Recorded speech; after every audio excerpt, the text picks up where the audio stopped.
नमस्कार, बहुत स्वागत है आपका। आप देख रहे हैं ग्रैंड धर्मा सन्मार्ग। पितृपक्ष में चावल का बहुत महत्व है।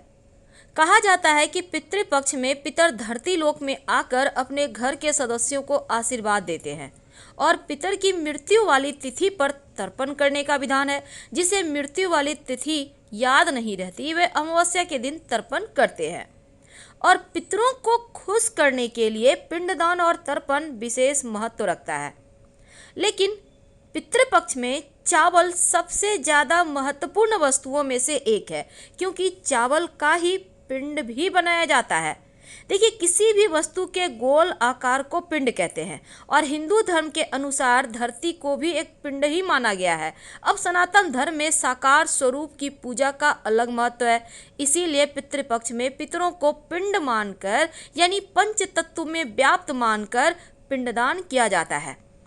तो पितृपक्ष में चावल पकाकर उसके ऊपर तिल, घी, शहद, दूध यानी पंचगव्य मिलाकर एक पिंड बनाया जाता है और बताया जाता है कि पिंड चंद्रमा के माध्यम से पितरों को मिलता है। अगर हम ज्योतिष की माने तो पिंड बनाने के लिए जिन चीज़ों की आवश्यकता होती है उनका 9 ग्रहों से संबंध होता है, जिससे पिंडदान करने वालों को शुभ लाभ प्राप्त होता है। हालांकि सफ़ेद पुष्प का ही इस्तेमाल होता है जब आप पितरों की पूजा करते हैं। लेकिन आज हम आपको एक चावल का विशेष प्रयोग बताएंगे, जो अगर आप पितृपक्ष में करें तो आपके पितृ भी आपसे प्रसन्न होंगे और जीवन की तमाम परेशानियों से भी आप बचे रहेंगे, सुरक्षित बने रहेंगे। यहाँ तक कि कर्जों की समस्या से भी मुक्ति मिलेगी। आपके जीवन में जो भी धन की मुश्किलें हैं उससे भी मुक्ति मिलेगी।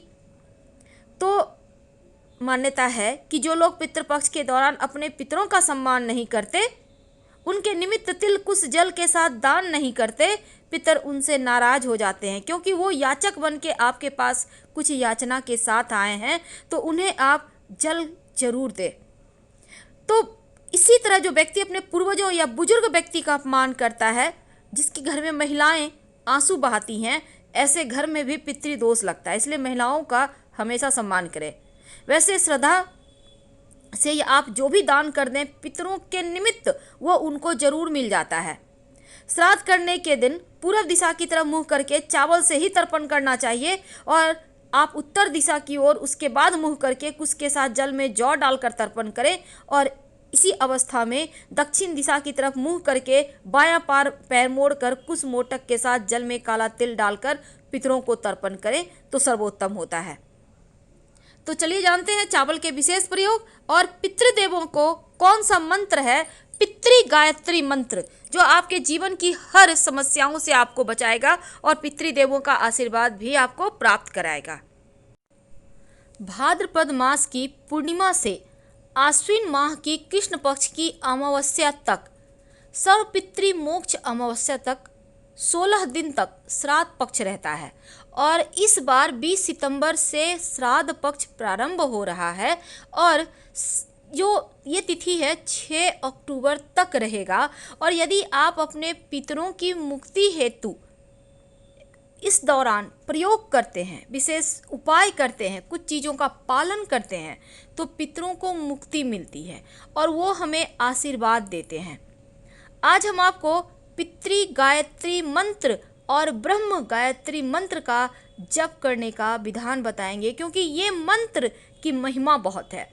और अगर आप श्राद्ध पक्ष में पितरों की प्रसन्नता के लिए ये प्रयोग करते हैं तो वो आप पर आशीर्वाद बरसाते हैं। अपने पूर्वज यानी पितरों को याद करने, उनके निमित्त श्रद्धा भाव व्यक्त करने और उनको प्रसन्न करने के लिए ही पितृपक्ष का महापर्व साल में एक बार मनाया जाता है और इसमें लगभग हर कोई पितरों को प्रसन्न करने के लिए प्रयास भी करता है, जैसे कि श्राद्ध, तर्पण, इन्हीं के माध्यम से पितरों को याद किया जाता है। जीवन में हम जो उन्नति करते हैं सब पितर देवों की कृपा और आशीर्वाद से ही संभव है। और अगर पितृपक्ष के कुछ छोटे छोटे उपाय को किया जाए तो पितृदोष जैसी परेशानियां समाप्त होती है, पितरों का आशीर्वाद बरसता है और जीवन की हर मुश्किलों से आप बाहर निकल आते हैं।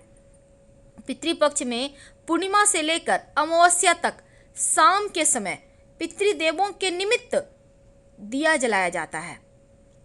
लेकिन आज चूंकि हम बात कर रहे हैं पितृ गायत्री मंत्र की। इस मंत्र की महिमा पहले जान लेते हैं, फिर हम जानेंगे इस मंत्र के बारे में। पितृपक्ष में पितृदेवों को, देखिए जो हमारे परिजन हैं, अपनी देह का त्याग कर इस दुनिया से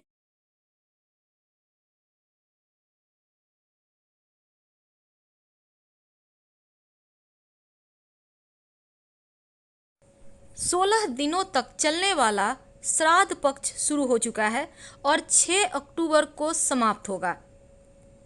तो 25 सितंबर को कोई भी श्राद्ध नहीं होगा, इस बात का ध्यान रखिएगा। देखिए दोपहर 11:36 से 12:24 के बीच तक का जो समय है वो श्राद्ध कर्म के लिए विशेष शुभ होता है और इस समय को कुतुब बेला कहते हैं, कुतुब काल। याद रखिए, सुबह 11:36 से दोपहर 12:24 तक का जो वक्त है, इस समय का विशेष महत्व है, इसको कुतुब बेला कहते हैं। तो सबसे पहले तो ये जान लें कि श्राद्ध की तिथियां जो है वो क्या है। देखिए सबसे पहले तो पूर्णिमा की जो श्राद्ध होगी वो 20 सितंबर, प्रतिपदा श्राद्ध 21 सितंबर, द्वितीया का श्राद्ध 22 सितंबर, तृतीया श्राद्ध 23 सितंबर, चतुर्थी श्राद्ध 24 सितंबर, पंचमी श्राद्ध 25 सितंबर, षष्ठी श्राद्ध 27 सितंबर, सप्तमी श्राद्ध 28 सितंबर और अष्टमी का श्राद्ध 29 सितंबर को होगा। नौमी का श्राद्ध 30 सितंबर को होगा, 10वीं का श्राद्ध 1 अक्टूबर और एकादशी का 2 अक्टूबर को होगा। द्वादशी श्राद्ध 3 अक्टूबर को, त्रयोदशी श्राद्ध 4 अक्टूबर को और चतुर्दशी का श्राद्ध 5 अक्टूबर को किया जाएगा। और अमावस्या जिसको हम समापन कहते हैं, इस दिन का श्राद्ध 6 अक्टूबर को होगा। जब हम किसी प्यासे को पानी पिलाते हैं तो उसकी आत्मा तृप्त होती है और वो दिल से दुआ देता है, लेकिन जब पितरों को तर्पण करते हैं तो इसका मतलब है उन्हें जल हम दे रहे हैं और आपके दिए हुए तर्पण से पूर्वजों की आत्मा को शांति मिलती है और वो आशीर्वाद बरसाते हैं। तो तर्पण करने की सही विधि क्या है और कैसे करें, तो पहले जानते हैं तर्पण करने की विधि। देखिए हम पितरों को मुक्ति के लिए उनका तर्पण जब करते हैं ना, तो सबसे पहले हाथों में कुछ घास ले लें। अब दोनों हाथों को जोड़कर पितरों का ध्यान करें, फिर आप बोलिए, हे पितरों आइए और जलांजलि ग्रहण कीजिए। तो आपको लेना है जल, उसमें कुछ घास और 1 चुटकी काला तिल। अब तर्पण के समय आप किसी नदी सरोवर में हैं तो गंगा जल या फिर जल में थोड़ा सा दूध भी डाल सकते हैं, तिल ले सकते हैं, आप जौ मिला लें और 3 बार अपने पितृदेवों को जलांजलि दें। जल देते समय ध्यान करें कि वसुदेव में मेरे पिता जल ग्रहण करके तृप्त हों और फिर अपने गोत्र का नाम लेकर बोलें कि गोत्रे पिता का, या फिर जो भी आपके गोत्र जिनके लिए आप ये तर्पण कर रहे हैं उनका नाम बोलें और बोलिए हमें हमारे गलतियों के लिए क्षमा करें और हमारा दिया गया जल ग्रहण करें। जल देते समय अपना गोत्र का नाम आप जरूर लीजिए और जिनके निमित्त कर रहे हैं उनका नाम लें। अब अगर आप किसी कारणवश आप जैसे कि उनको जल देते समय या नहीं दे पाए तो उनकी मुक्ति के लिए आप पितृ गायत्री मंत्र का जप करें, क्योंकि उनके निमित्त जब आप पितृ गायत्री मंत्र पढ़ते हैं तो समस्त पितृगण आपको आशीर्वाद देने आ जाते हैं, क्योंकि पितृ गायत्री मंत्र की महिमा ही बहुत है। और वो मंत्र है ओम पितृगणाय विद्महे जगतधारिणी धीमहि तन्नो पितरो प्रचोदयात्। ओम पितृगणाय विद्महे जगतधारिणी धीमहि तन्नो पितरो प्रचोदयात्। ओम पितृगणाय विद्महे जगतधारिणी धीमहि तन्नो पितरो प्रचोदयात्। तो ये मंत्र 3 बार अंजलि भरकर आपको जल देना है दक्षिण की ओर और 3 बार ही आपको ये मंत्र बोलना है, हर बार में 1-1 बार। इसके बाद आप दान कीजिए उनके नाम से। उनके नाम से आप गाय, कुत्ते, चींटी, कौवों को खिलाइए। उनके नाम से आप जो भी करेंगे वो उन तक सूक्ष्म लोक में पहुंच जाएगा, क्योंकि पितृपक्ष में बहुत सारे नियम के पालन किए जाते हैं, क्योंकि वो सूक्ष्म रूप में आपके घर में आपके साथ रहते हैं। इसलिए इस समय अच्छा बोलें, अच्छे से रहें, सात्विक तरीके से रहें, ताकि उनका आशीर्वाद बरसता रहे। लेकिन कर्जों से मुक्ति प्राप्त करने के लिए इस पितृपक्ष में किसी भी दिन एक छोटा सा प्रयोग आप कर सकते हैं। आपके घर के आसपास बरगद का पेड़ होगा, बट वृक्ष जिसको कहते हैं। 1 लोटा जल में थोड़ा सा चावल का आटा, 1 चुटकी हल्दी। चावल का आटा पाउडर भी ले सकते हैं और आप पीस कर भी ले सकते हैं, जल में भिगो दें, कुछ देर के बाद पीस लें। 1 चुटकी हल्दी लोटे में डालें और बरगद के पेड़ के नीचे चले जाएं। इसको लेकर बटकेश्वर महादेव का स्मरण कर बरगद के पेड़ के जड़ में अर्पित कर दें।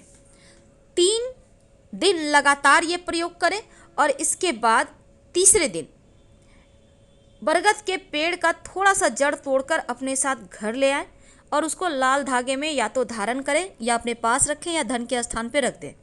जैसे बरगद का पेड़ बढ़ता जाता है, उसकी जड़ का विस्तार होता है, वैसे ही आपका धन बढ़ता जाएगा। लेकिन याद रखिए, लाल कपड़े में ही रखिएगा। आपको धारण करना है तो लाल धागे में कीजिए या चांदी की ताबीज में बंद करके आप कर सकते हैं। आपके पास धन की कमी कभी नहीं होगी और पितृदेवों की आशीर्वाद से बड़ा कर्ज भी उतर जाएगा। और किसी भी दिन पास के शिव जी के मंदिर में चले जाइएगा, 1 मुट्ठी चावल लेकर और जाकर शिवलिंग पर अर्पित कर दें। वैसे आप ज़्यादा भी चावल लेकर जा सकते हैं, पर 1 मुट्ठी अर्पित कर दें, बाकी का मंदिर में छोड़ दीजिएगा। और टूटा हुआ चावल ना हो, पहले से बीन लें। ऐसा करने से अक्षय धन की प्राप्ति होती है और इन्हीं जो शिव जी हैं उनके माध्यम से आपके पितृ भी शांत हो जाते हैं। वैसे तो पितृदेवों को संतुष्ट करने के लिए बहुत सारे विधान हैं। हम आपसे फिर मिलेंगे, बहुत सारी बातें करेंगे। अभी आपसे विदा लेते हैं। हर हर महादेव। जानकारी अच्छी लगे तो लाइक कर सब्सक्राइब करें। धन्यवाद।